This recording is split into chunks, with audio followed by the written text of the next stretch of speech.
Trump's potty mouth lose him the presidency in 3 weeks? New York Post columnist Michael Goodwin thinks so. He even recently endorsed President Trump. Now, here to discuss is Matthew Peterson, back in his chair. He's the editor-in-chief for Blaze News. And Chris Bedford, he's our senior politics editor and D.C. correspondent. So, Chris, do you think that Trump's language will be a major factor on Election Day? Well, Trump's language has always proven a bit of a factor for him. Bill Barr told me a story once where he said he could go to the meanest biker bar that you had around town when he was traveling with the president. I see I've got a visitor behind me. And no matter who he talked to, the guy could have a "Mama Never Loved Me" tattoo on him. And he'd still say, hey, if you talk to the president about possibly toning down the tweets, this is just a feeling that is held across all Republican sectors. I mean, it doesn't matter really who you are. I personally think that a lot of his tweets are very funny, but that is not a widely held opinion. Bobby over here thinks that he's pretty funny as well, but he's not a voter yet. I don't know how much of a difference that's going to make this round. I think that made a pretty major difference in 2020. He lost a huge amount of the white suburban women vote, something that Republicans had largely relied on, not just on a national level, but at the state level. There was blowback in 2018. You saw more of it in 2020. At this point, however, Democrats really seem to have actually overreached. They've doubled down on a couple of issues that are important to that voting bloc, things like abortion, unfettered access to it, the whole Shout Your Abortion campaign, maybe the more extreme arm. But to a lot of voters, they still see Republicans as the extreme on this, despite having viewpoints that are mostly in line with Western Europe. At the end of the day, I don't think the mean tweets are going to be a changer. Now, if, of course, he got rid of some of that, if he stopped being like that and acted like how everyone wants him to act, sure, I think he could increase his reach. I don't think he'd get hurt. But at the same time, that's not the person who's won in 2016. It's not the person who won this primary. And you don't generally get 80-year-old billionaires to change their personalities. Well, I mean, I don't want to be catty here, but do you think that childless cat ladies... Anyway, do you think that... What if we looked at this in the sense of, like, determining the election? If you are on the Democratic side, is this a white woman thing? I mean... Is this all about, you know, in other words, if Trump didn't have mean tweets, which he's always had, as you point out, would he get that much more percentage of, say, white women and therefore win? I mean, is this determinative? How do you look at it? Yeah, in some ways. But the other ways, Donald Trump is not your typical Republican. Your typical Republican who may not be alienating white women at the same level also wouldn't be polling at historic levels for black voters that we've not seen since Richard Nixon's literal first run. Not even we're talking 1960, not his successful runs for president. You wouldn't see Hispanic voters changing the same way.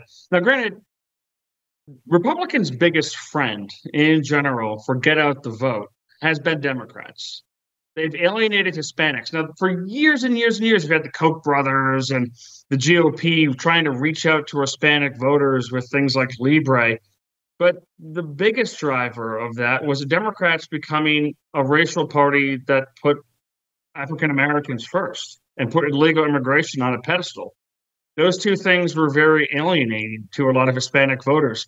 The Democrats' attempt to become this weird racial collage that was against everyone who wasn't in that actual group ended up alienating the working class voters that they had taken for granted, ended up alienating black men in particular that they had taken for granted, ended up alienating Hispanic voters that they had taken for granted. Their whole demographics as destiny plan kind of backfired.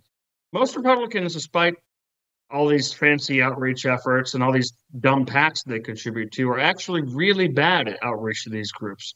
Donald Trump has not been. He is someone who, it's funny, he wears a Brioni suit and a trucker cap, but he can walk into a Vietnam veteran bar. He could walk into an Hispanic bar. He could walk into a black neighborhood. You see it all the time in New York. And he gets along and is more comfortable in his skin there than most politicians, most political consultants, and most staff you're ever going to find, because he's just himself. He's confident. He was a New Yorker before this. He's used to this. He's not put off by this. So on one hand, the same things that cause him trouble are the same things that also get him an incredible access. And it built a coalition that Republicans are going to need to be very careful with, because they could fall for the same trap that Democrats fell for, which is that the Barack Obama coalition is going to stay together forever under the spell of Barack Obama. But once Obama was gone, that coalition fell apart. And Republicans need to be careful that they continue with the policies and some of the willingness to fight that Donald Trump has shown if they want to keep this together in the future.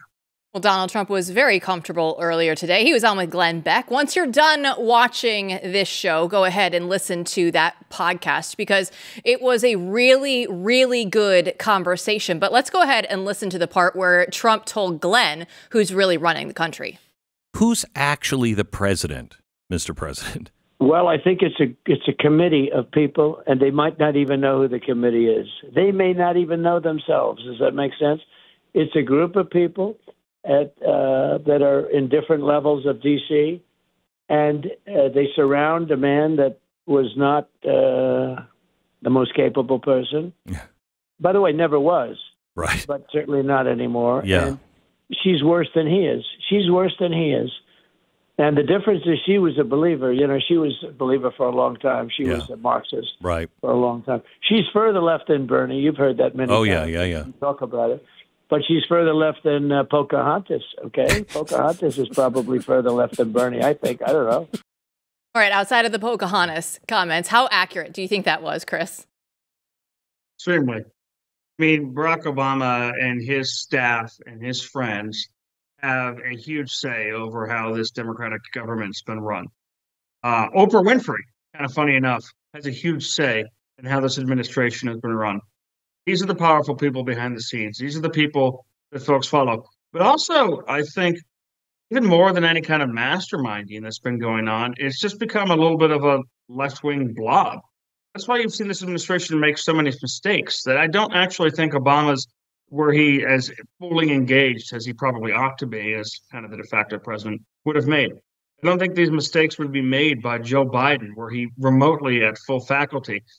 The first inclination I got that something was really missing from this Democratic coalition, which did include a lot of people who actually are pretty good at politics, was after the train disaster in Ohio, in East Palestine, when you combine the willingness for Democrats to regulate and rail against the capitalists, rail, I guess is a pun there, their willingness to talk about environmental issues, their willingness to talk about those who were left behind. None of those things were discussed. There was not even a visit. They ended up getting flack for what should have been a Democrat dream disaster, the kind of thing that Rahm Emanuel back in the day would never have let go to waste, that kind of crisis. But the people who actually seem to be in charge in the White House, just the cultural thing, are these young, weird Democrats who wear dresses and shave their heads and get arrested for stealing other people's luggage, and they don't care at all about the working class of Ohio. They don't care at all about the people who are getting hit by this hurricane.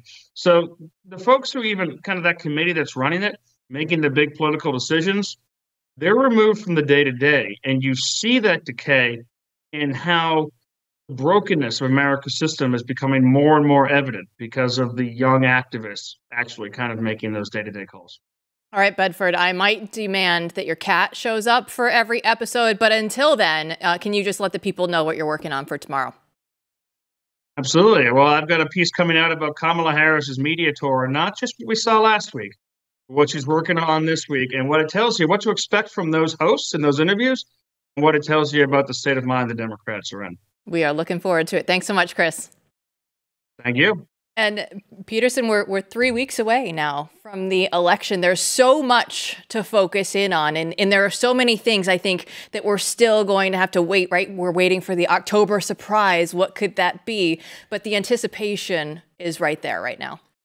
Yeah, I mean, TikTok, and you can sense it. Not the social media app. No, not the Chinese-based TikTok. But the clock is ticking. Everyone feels it. Certainly everyone felt it in D.C. this weekend, and sort of like either, Trump wins and everyone's measuring the drapes, or, he loses, and I'm going to leave D.C.